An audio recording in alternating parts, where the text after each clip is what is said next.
Okay folks, good morning. This is cylinder training drawing number 2.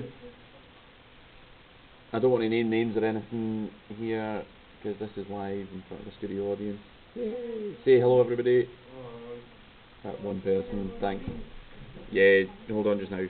So we are given an elevation view of a cylinder and we are asked here to create an orthographic drawing. By now we should be familiar with orthographic drawings in terms of an elevation looking straight from the front, an end elevation looking on from the side, and it's shown on the right hand side, and a plan view that's looking down from the top. Now because this is a cylinder, the plan view will always be a circle.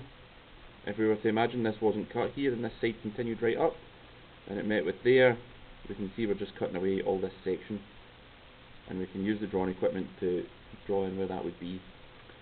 First step here then is to draw the elevation. So set your compass pin on the centre line at the bottom, move your lead out to the edge, and then we can weak this round. You'll need to excuse my arm in the camera. Oops. And excuse my dodgy use of the compasses. Just weak that right round. Great. We're all familiar with set squares as well, so we have this 30-60 set square, and if we use that against the sliding rule, any line we draw here will be at 30 degrees to the horizontal. So we can draw that right through 60 degrees, and we're clock facing this circle because the standard is 12 points on a circle. Will make a round enough circle. We've seen that in some of the surface developments that we've done already for the prisms. The next thing, just to clock face this. If we clock face it, it keeps us right, it keeps us knowing what we're doing, and it helps us to identify where the generators are on the surface development. So very first thing to do from the elevation is to take any line that would be horizontal straight across. So any point here, take it straight across. And I've purposefully missed out this centre line because we'll do that when we come to do the generators. We could do the same thing just now to be a bit more efficient for the plan. Take these across, and wherever they cross over where our bounce line would be, then we would take these down. Now we need to take down each point from the plan view, so pencil on, line it up, take it straight down. That lines up nicely with number 3. Number 4 is there as well, probably take these right down the bottom. Number 4 is the same as number 2 on here. Number 1 is the same as number 5. 6 and 12 come straight down. 7 and 11 will be the same as well, and 8 and 10, and that means that 9 should just line up quite nicely on the edge. Great. Now we can take over where all these points are after we've labelled these. So this is the plan view. Looking on the plan from the front, we have number 6 here, and directly behind number 6 is number 12. We'll slide this up out of the way because my drawing board's not large enough. Directly behind that is number 12, so in brackets we pop 12. Coming out this way we've got 5, and directly behind number 5 is 1, so we've got 5 and 1. 4 and 2 are the same also, so we have 0.4 there and 2. That gives us 0.3, and then back out this way we've got 7, 8, 9, 10 and 11. That way. Now that we have this nice wee point here, we're going to treat that as the top right corner of the cylinder. Although all this section's been cut off, we're going to pop in a 45 degree line, and that will be the direction changer or bounce line. So any point that hits this line will be brought down, and that will form the end elevation.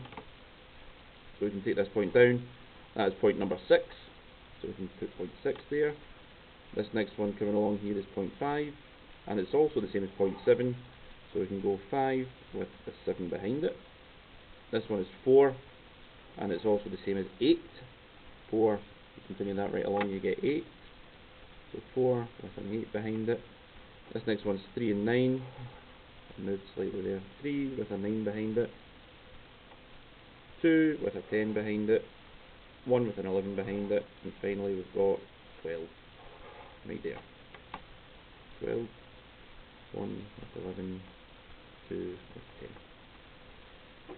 Okay, that's us. We've almost got the grid complete now. We've taken all our projection lines down and across and down and across from the elevation. Now we just need to finish off taking the lines across from the elevation, sorry.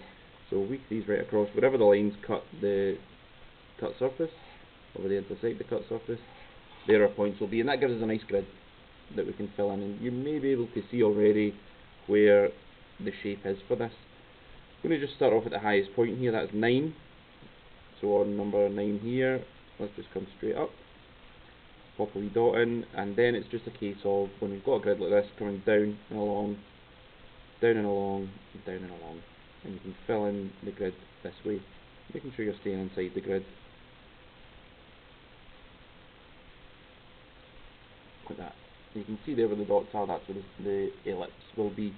Now because this is a cut surface and the cut's going away from us, it's not a perfect circle, it's squashed. And at this point you would take out your drawing from the board clips and you could freehand in where your curve is. And my hands are quite shaky this morning, but that there would be just about like it in there. Obviously it's a bit messy here. Thankfully there's no drawing in the exam anymore, so we don't need to know that. All we do need to know just now is how the surface developments are created, and this will help you in the questions in the exam where you're given two views and you're asked to, or two or more views, and you're asked to choose which surface development that is. If you know how to draw these and construct them, then you'll know how to measure them out in the exam as well. So that's create an orthographic drawing done. Now we need to create the surface development, and a cylinder, when you split it right down one of these lines, it'll unfold into a big rectangle. If you've ever ripped the label off a bottle of juice, or looked at a soup can, you right into your recycling and you've taken it off the soup cans, you'll know that it comes out into a big rectangle. So we'll just go from the starting point here, we'll continue this line straight across, continue this line up, and now the magic part, we need to step off each of these sizes. So we can step off, just going from point 6 to point 7 there. These should all be the same because there are 30 degrees in between each one, so measuring just one and then stepping that off multiple times should do.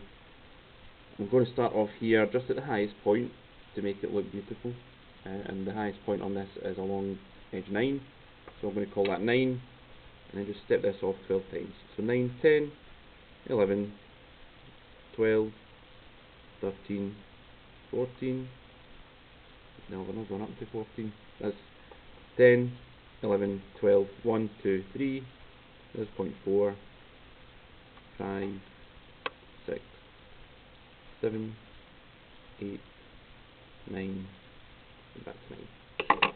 Telling the time in 24-hour time there.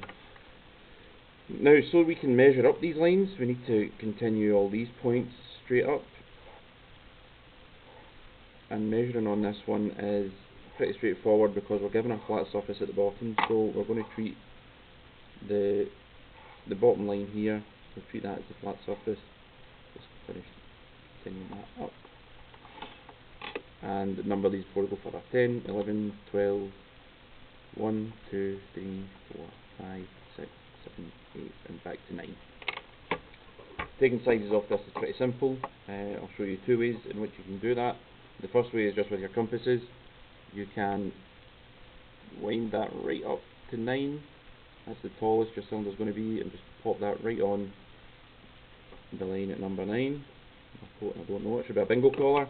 And then the other method is to take what's called a trammel. So that's just a scrap piece of paper that we can use. We can mark on where the bottom is and slide that along to each generator line here. So that's 8, and there's 7, there's 6, and 12. Sorry, just 6. There's 5, 4, and 3. Really close. Okay, 4 will also be the same as number 2 there, and then 5 is the same as 1, 6 is 12, 7 is 11, 8 is 10, and I'll just put on 9 here just for the sake of continuity. This is number 9. So now it's just a case of matching this line, the mark that we made at the bottom here, and come up to number 10, there it is, move it along, come up to number 11, there it is there, along to number 12, there it's there, 1, it's the same as 5, 2, the same as 4, number 3 is right at the bottom, and you only need to do half of this, because from the other lines we've got 3, 4, 5, We can use the sliding rule and just come up. There's number 4, pop that on that line, transfer that mark right across, got that one, this one next, and that one, and number 9. So when we take this off the page to draw the curve in, we have a nice sloping curve, and it is up to you whether you want to trace this and cut it out again. But drawing the curve in, we have something that looks like that. It's slightly inaccurate here, but that's what the surface development looks like. If you were to cut this out and fold it up, you will have a cylinder that looks like this. It wouldn't be solid here because it's just card you're using, but you would certainly have a cylinder that's got a cut on it. Really useful for designing things like lipstick, little lipstick cartridges with a lid. Sometimes they have a wee design on them.